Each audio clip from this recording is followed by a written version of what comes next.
આ ગુરુ પૂનમનો મહિમા મોટો. સંતોએ જપ તપ ને તપસ્યાઓ કરી નાની મોટી કુટિયાઓ બાંધી 18 વર્ણને સુખ દુઃખમાં ભાગીદાર બને અને એ કુટિયામાં આશરો આપે. કોઈ રોતા રખડતા રચડતા જગતથી થાકેલા કંટાળેલા આત્માઓ જે આવે એ સંતના સાનિધ્યમાં આવે. અને આ આશ્રમો નહીં પણ આ એક કુટિયા કહેવાય. આશ્રમ એટલે આશ્રમ.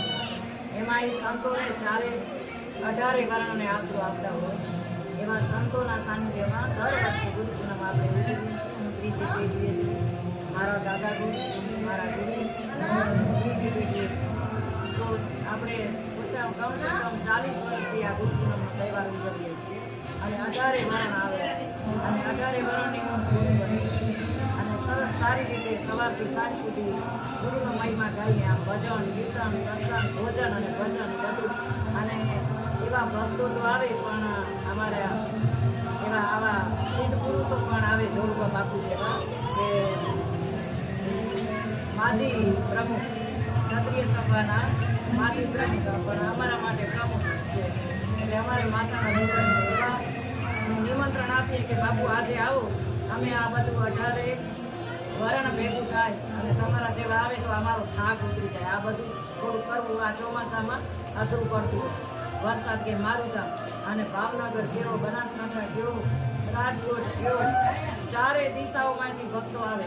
એટલે એને બધાને વાર સંભાળ થોડી રાખવી પડે, એની સંગાતે બેસવું પડે, એને સંગાતે સત્સંગ કરવો પડે, એને જમાડવા પડે, મીઠું આવકારો દઈ અને આશ્વાસન દેવું પડે. અને એની અંદરની વાતો કરતા હોય કે અમને આ તકલીફો છે, આ તકલીફો છે, તો ધ્યાનથી સાંભળવું પડે. તો એ ગુરુનો મહિમા છે. અમારા ગુરુ એવું કરતા હતા અને એનો ચીલો નિભાવવો એ શિષ્યની ફરજ છે. બોલો શ્રી મહારાજ. આભાર. જય મોમાઈમાં. આજે ગુરુ પૂનમના દિવસે કૈલાસ ગુફામાં ગુરુ પૂર્ણિમાનો મહોત્સવ ઉજવાઈ રહ્યો છે. ત્યારે ચારે બાજુથી જામનગર, ભાવનગર માતાજીના ઘણા ભક્તો આવ્યા છે. પાટણ, બનાસકાંઠા બધી બાજુથી.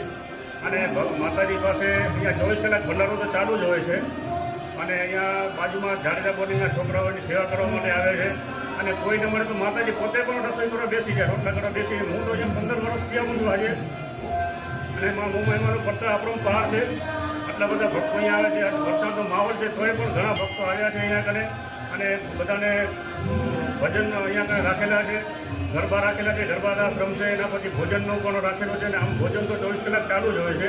અહીંયા જોરુબા બાપુ જેવા આટલી ઉંમર છે છતાં પણ એની દર વર્ષે હાજરી હોય જ છે. હું જોઉં છું તેમ. અને આ કૈલાસ બહુ જૂનું અહીંયા નાગી માતાજી કરીને હતા. અમને સાંભળે એ પ્રમાણે 80 વર્ષ જૂનું આ મંદિર છે.